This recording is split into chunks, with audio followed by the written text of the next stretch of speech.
Vinci, je suis en terminale ES. Je suis membre du comité de mobilisation, je suis vice-président du CVL, c'est-à-dire le conseil de la vie lycéenne. Je suis élu élève au conseil d'administration, au CA, et je suis aussi élu au conseil de discipline, et donc je suis membre du comité de mobilisation. Ce comité de mobilisation, il se bat contre la casse de l'éducation de manière générale, donc voilà, ça veut dire contre les baisses de budget, contre la casse des diplômes, hein, que ce soit par la loi LRU ou par le projet de loi d'Arcos qui a été pour l'instant avorté et qui est en discussion en ce moment. Je milite pour le droit au logement à Levallois, hein, pour que tout le monde ait un toit au-dessus de sa tête, parce que je trouve ça impensable qu'on peut se battre contre la casse de l'éducation si les élèves et autres personnes n'ont pas un toit au-dessus de leur tête, hein, le droit au logement existe à Levallois, mais que pour les personnes qui ont de l'argent, quoi. Donc ça expulse, ça envoie dans les mairies où il y a des HLM, à Nanterre, à Gennevilliers, et voilà, je me bats aussi pour cette cause-là. Je commence à militer quand j'avais 15 ans, donc on ne savait pas trop comment s'y prendre. D'abord, on a fait un skyblog, mais malheureusement, les skyblogs, avec les dates des manifestations devant la mairie de Levallois, etc., on ne pouvait plus rentrer dessus. Donc nous, on peut que émettre des hypothèses, quoi, mais c'est possible qu'il y ait quelqu'un en lien avec la mairie, parce que c'était la mairie c'était le rôle de la mairie qu'on dénonçait dans cette affaire-là, qui est peut-être censuré notre blog ou empêché en tout cas qu'on y aille. Et depuis, on a fait un autre blog, mais qu'on a un peu laissé tomber parce qu'il y a eu beaucoup d'histoires. De la même manière, on communique en distribuant des tracts sur les marchés de Levallois et en faisant des réunions régulières avec les mal logés et toutes les organisations de gauche, que ce soit associatives, politiques ou syndicales de la ville de Levallois-Perret. Puis quand on voit qu'ils suppriment des postes de profs et qu'on est de plus en plus nombreux et que c'est toujours dans les mêmes lycées qui trinquent, hein, etc., ça donne envie de se battre parce que c'est révoltant et que moi je trouve pas de confort là où il y a des injustices.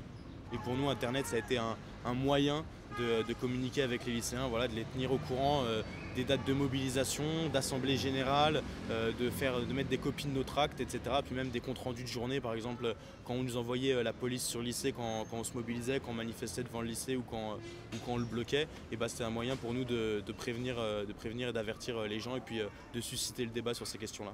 On a quand même cumulé 7000 et 13 000 visites sur les deux blogs. Qui est-ce qui vient vous voir? On a des parents d'élèves, on a des élèves contre la casse de l'éducation, qui sont pour les blocages, et on a des élèves qui sont contre les blocages.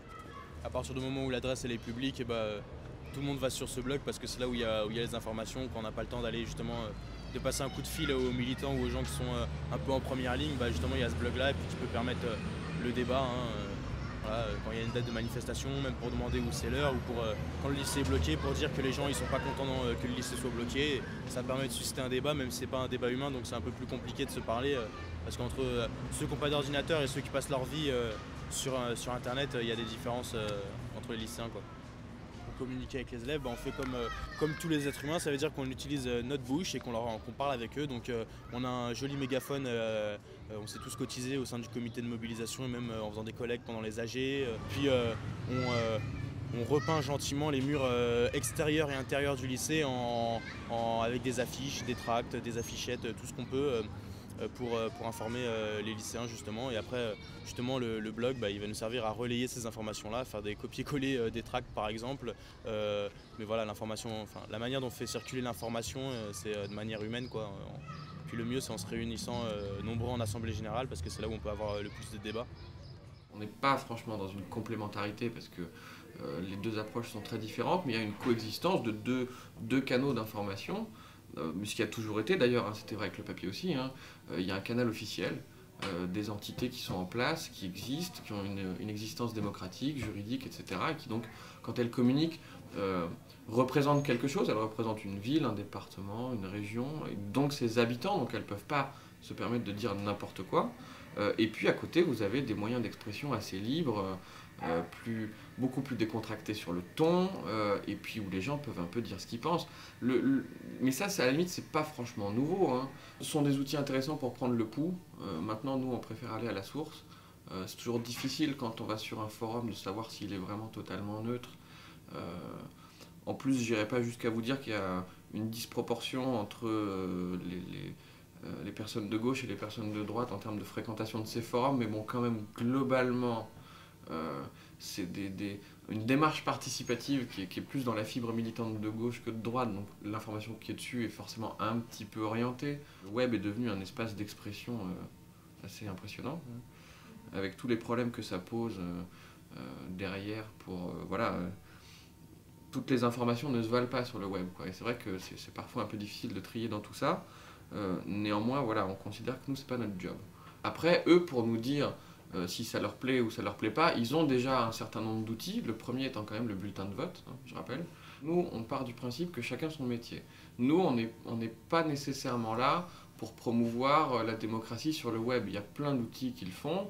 Alors, il y a des outils très globaux et généraux comme Facebook, qui partent un peu dans tous les sens. Il y a des outils un peu plus spécialisés, effectivement, des forums de participation citoyenne, etc. etc. Nous, on n'a pas souhaité se lancer dedans.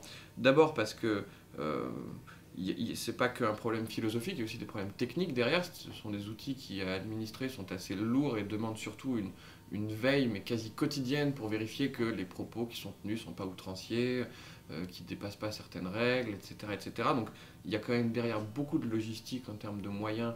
Et ces moyens-là, nous, on a souhaité les dédier à d'autres projets qu'au développement de, en gros, l'Internet citoyen, on va dire ça comme ça. C'est vrai que en cours de mandat, on est forcément, au cours des 6 ans, obligé de prendre certaines décisions, etc., qu'il faut expliquer, parce qu'on ne peut pas, pendant la campagne, dire tout ce qu'on va faire pendant les 6 ans, vu qu'on est incapable de vous dire ce qui va se passer, quel va être le contexte, etc., etc.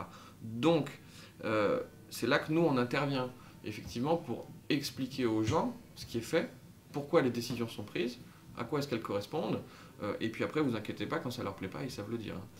Nous, on est né avec Internet, je diffuse l'info que je veux, au moment où je veux, en temps réel. C'est un levier énorme, et puis avec Internet, vous arrivez chez les gens, vous arrivez à leur bureau, vous arrivez où vous voulez, quoi. On explique ce qu'on fait, mais de toute façon, je vais vous dire que ça soit sur le papier ou sur le web, la stratégie de com, elle reste la même, c'est l'outil qui change après. Internet, on peut trouver de tout, hein. On peut dire n'importe quoi, hein. Sur le blog, on aurait pu dire on occupe le lycée toute la nuit, il y aurait eu la police. Après, c'est pas ça qui peut permettre un super grand débat, hein. Pour nous, c'est les assemblées générales qui permettent la plus grande démocratie, puis voilà, l'information, etc. Puis le fait d'avoir du temps justement pour réfléchir, pour discuter entre nous, c'est ça qui peut nous permettre de parler le plus possible, hein.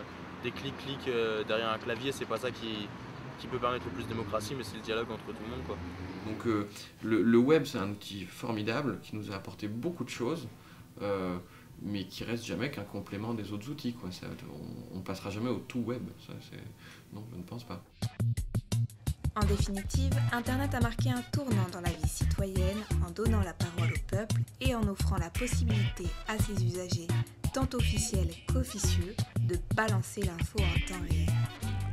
En dépit de cela, la toile ne semble pas avoir renforcé la démocratie locale et laisse coexister deux mondes clos.